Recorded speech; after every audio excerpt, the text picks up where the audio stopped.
You're lucky you didn't get hurt worse than that. It looked really bad on TV. Could you kind of take us through it? Yeah, didn't feel good, I'll tell you that. I mean, there's a look at my knee. You can see it right there. Yeah, it hit me. I was in the midfield. I was playing in the midfield, and I beat a couple players, and I kind of had a bad touch. Coming up in the field was wet, so and I tried to get, and a guy was coming towards me, and I tried to play it by him. And while I was trying to play, I was slipping at the same time, so my leg was bent like this. And it wasn't playing, but it was bent, and he just came in, just hit me right here, and got half my skin, and like my bone on my LCL kind of popped out and popped back in, and it was a pretty nasty tackle. So that's kind of how it happened. I thought I broke my leg. I didn't know. I was in a lot of pain at that point. So you thought you were in trouble? Huh? Yeah, I thought I was in trouble. I thought my career was done. How he hit me, and looking at my knee, where when he first hit me, it was nasty. Blood was everywhere. My whole leg was like filled with blood, so it was pretty nasty. Did you watch the replay of your injury? I only saw it once, and I don't ever want to see it again. Made me sick to my stomach when I watched it. It was tough. And the guy, it was, I think it was English. He's from Denmark or something. So he spoke good English. And after the game, they didn't say anything to me. He said he got the ball.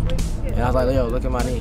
He didn't say anything. He didn't say, apologize or nothing after the game or nothing. So, I thought that was, pretty childish and immature. But that's how footballers are sometimes. They worry about themselves. But that's how it goes sometimes. Did kicking his ass cross your mind? Well, he's about the size of Zach, so I don't know how much I would have hurt him if I would have hit him. So, but yeah, I mean, my teammates stuck up for me, so it was good to see, But yeah, it was a very bad tackle. So. Good job, man. Keep that up, man. Keep it up. Come on. You got 3 more in you. 2 more. 1 more, and relax. Go and bend your knee.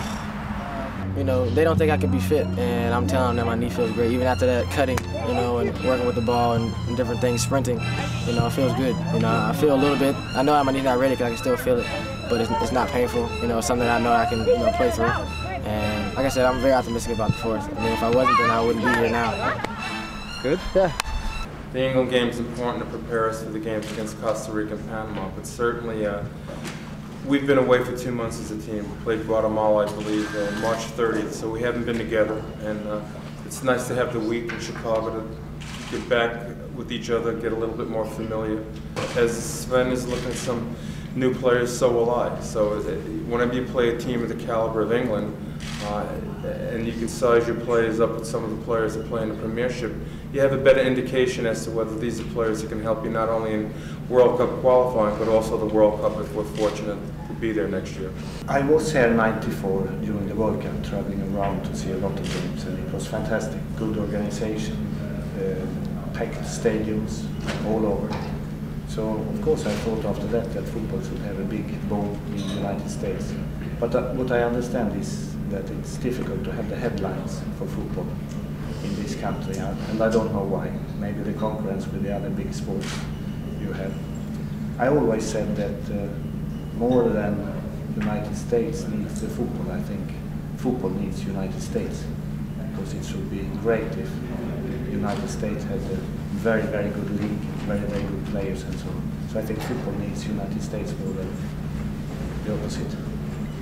Great game anyway, but I mean it has a lot more meaning to me and some of the guys who, obviously who play over in England, because we see these guys and we play against these guys sometimes in our normal league. Guys are going, oh, they heard I got called into the camp, and they're going, oh, good luck this summer. I hope you do really well. Except for that first game you got against England, So no, but it'll be nice little bragging rights when I come back home, and it'll be fun.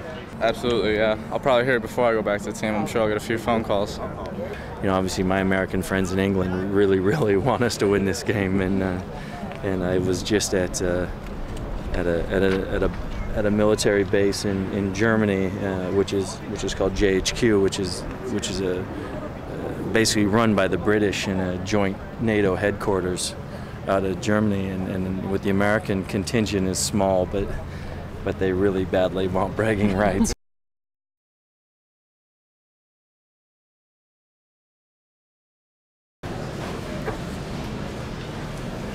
So we got some guys that don't have the experience at this level. You got it today, and you gotta put it in the bank, and it's got to mean something. It's got to pay dividends down the road for us. Pretty good. You know, it ended up being a good experience, whether we win or lose. Good job, guys. Good job in that second half. Good stuff. Well, I thought it was a good game. I was pleased with our team's effort in the second half, and not that it was a bad effort in the first half, but I think the English team did an outstanding job, and for 45 minutes of the first half, with their concentration and their ability to hang in on every play and make a difference. And you know, the 2 goals they scored were opportunistic, and it was a lesson well learned, especially for some of our domestic players that aren't in the kind of games that the English players are in week in and week out. The US side, like they missed a lot of players, of course. So I think next week they will. I think they will win both games next week. It's a good side. Maybe they played a little bit better second half. We lost a little bit of keeping the positions second half, but that's it. When you have an experienced team, something sometimes happens. You know, it was a tough game, but I mean, I thought we had our chances.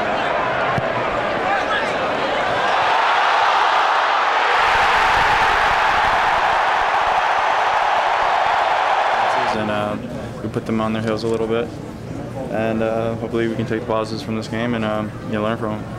I think it was, the US team. They've got a lot of heart in their playing, and they're closing us down. So, you've got to kind of, be sharp on the ball, and it was a good game for us to play. It's hard to say how, if we had our full complement of guys, what the game would look like. Just like, they would say that, they didn't have all their guys. But in the end, it's about the personnel that you have on the field on that day. And I think we did enough to get a better result than we got. And at the end, they finished their chances and did better than we did. So.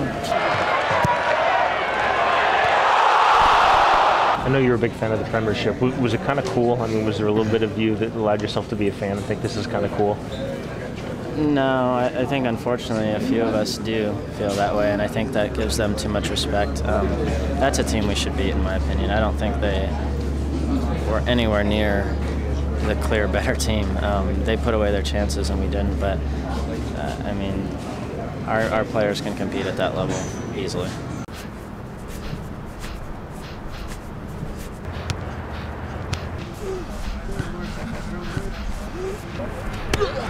Haters get back cause Clint coming through. It's blood, sweat, and tears for this red, white, and blue. Best be ready to walk a mile in my shoes. So sit back, relax, it's like Tom, I'm gon' cruise. Start of a real important stretch to get us to Germany next year, right? Enjoy yourselves, have a lot of fun, be aggressive. On 3, USA. 1, 2, 3, USA! I mean, at first I think it's kind of like overwhelming, to get to this level and be playing for your country. As a young kid, he's been, the English press that are here would laugh at this, but this is a kid that's been a professional soccer player for 1 year. Yeah, that was probably, the biggest crowd I've ever played in front of. And probably the toughest competition I've ever played in.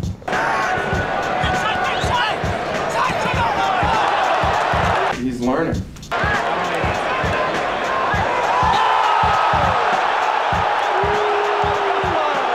I think playing against them, I mean, it's good for our younger players because we're able to gauge ourselves against them. He's a kid with a lot of potential. And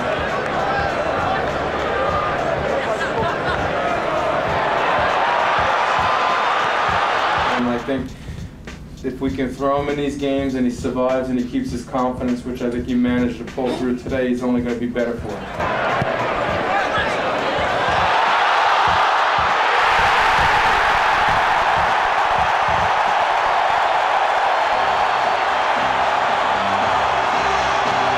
As of right now, that's probably my greatest achievement as a soccer player, scoring a goal against England. USA goal scored by number 2, Dempsey. I mean, that's the best feeling, like to know that you have all these people behind you, and that not only are you as happy, but they're as happy as you are. So I mean, that just you know, you get addicted. You want to have that feeling, you know, every game. Good goal against England, man. Thanks, man. For sure. Yeah, awesome. Good luck on Saturday. Mom, I know. Yeah. Appreciate it. I remember being a kid. I remember, you know, being in, you know, class. Sometimes I'd daydream and, you know, about soccer and stuff, and I'd, you know, sign my name, practice doing autographs and stuff like that. But I really never thought that, you know, I'd be signing autographs for people.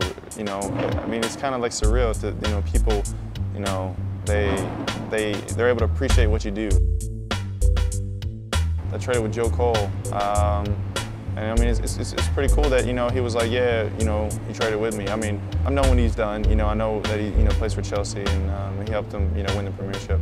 So, I mean, it's cool for me to have his jersey, and, you know, to remember that day, and remember that was, you know, my first goal I ever scored for my country was the game I played against England, and I have a jersey from that game. As far as what he does with my jersey, I have no idea. He probably could throw it away, but the most important thing is I just want to, you know, become the best player I possibly can be, and hopefully, you know, one day someone's going to want my jersey.